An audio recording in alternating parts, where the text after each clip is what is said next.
গরম গরম ভাতের সাথে সর্ষে দিয়ে এরকম সর্ষে ইলিশ হলে আশা করি আর কিছু লাগবে না। এছাড়াও কি প্রসেসে করলে সবথেকে সহজে এর টেস্টটা সবথেকে ভালো হয় সেটাও আজকে আমি এই ভিডিওতে করে দেখাবো।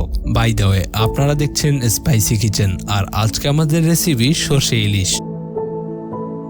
তাহলে সর্ষে ইলিশ বানানোর জন্য সবার প্রথম আমি নিয়ে নিচ্ছি 700 গ্রামের মতন ইলিশ মাছ, যেটা আমি ভালোভাবে ধুয়ে নিয়েছি। আচ্ছা, এবার দেখে নিন সর্ষে ইলিশের জন্য আপনারা ঠিক কিরকম সর্ষে ব্যবহার করবেন। বাজারে আপনারা বেসিক্যালি 2 থেকে 3 রকমের সর্ষে পাবেন। এখানে আপনারা সাদা সর্ষে ব্যবহার করবেন, তবে আপনারা চাইলে কালো সরিষাও ব্যবহার করতে পারবেন। তবে সেক্ষেত্রে চেষ্টা করবেন বড় দানার সরিষা ব্যবহার করতে। আপনারা যদি ছোট দানার সরিষা ব্যবহার করেন সেক্ষেত্রে সর্ষে ইলিশ তেতো হয়ে যাবার সম্ভাবনা থাকে, তাই চেষ্টা করবেন সাদা অথবা বড় দানার সরিষা ব্যবহার করার। আর 700 গ্রাম মাছের জন্য এখানে সাদা সর্ষে লাগছে 1 টেবিল চা চামচ, যেটা আমি ভালোভাবে ধুয়ে পরিষ্কার করে নিচ্ছি। এবার এগুলোকে ভালোভাবে পেস্ট করে নেব। আশা করি আপনাদের কোনো রকম অসুবিধা হয়নি। চুলায় একটি প্যান নিয়ে তাতে দিয়ে দিচ্ছি 50 ml সরিষার তেল। এই পর্যায়ে চুলার ফ্লেম কিন্তু মিডিয়ামই রাখবেন। দিয়ে দিচ্ছি পেঁয়াজ কুচি। এবার এগুলোকে হালকা ভেজে নিচ্ছি। হালকা ভাজা হয়ে গেলে দিয়ে দিচ্ছি 2টি কাঁচামরিচ, যেটা আমি মাঝখান থেকে কেটে নিয়েছি। একবার ভালোভাবে মিশিয়ে নেব। কিছুক্ষণ মেশানোর পর দিয়ে দিচ্ছি পেঁয়াজ বাটা। এগুলোকে কিছুক্ষণ কষাতে হবে।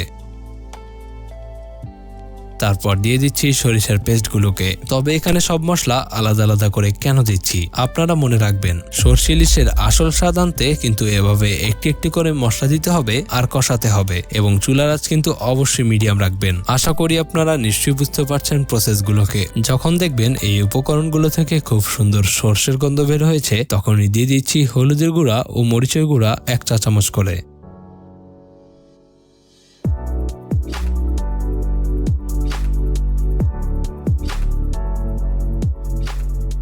কিছুক্ষণ মেশানোর পর দিয়ে দিচ্ছি স্বাদমতো লবণ। গ্রেভিটা সুন্দর বানানোর জন্য পানি দিয়ে কষিয়ে নিচ্ছি। আচ্ছা, আপনারা কিন্তু অবশ্যই মনে রাখবেন সর্ষে ইলিশ তৈরির সময় কোনো প্রকার আদা রসুন ব্যবহার করা যাবে না, তাহলে এর স্বাদ নষ্ট হয়ে যেতে পারে। কিছুক্ষণ পরে ঠিক এই মুহূর্তে দিয়ে দিব টক দই, যেটা আপনারা চাইলে নাও দিতে পারেন। বাস, আপনারা যদি এই স্টেজে চলে আসেন তাহলে বুঝে নেবেন আপনাদের 80% রান্না কিন্তু অলরেডি হয়ে গেছে। আর এর ভিতরে আরেকটু পানি দিয়ে ভালোভাবে তেল উঠে না আসা পর্যন্ত মেশাতে হবে।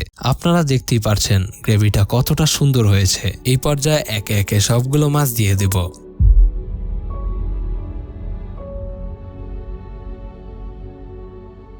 আশা করি আপনারা নিশ্চয়ই বুঝতে পারলেন এই সর্ষে ইলিশ বানানো কতটা সহজ। আর না বানালে আপনারা বুঝতেই পারবেন না সর্ষে ইলিশের আসল টেস্ট। এক পাশ সিদ্ধ হয়ে গেলে উল্টে নিচ্ছি।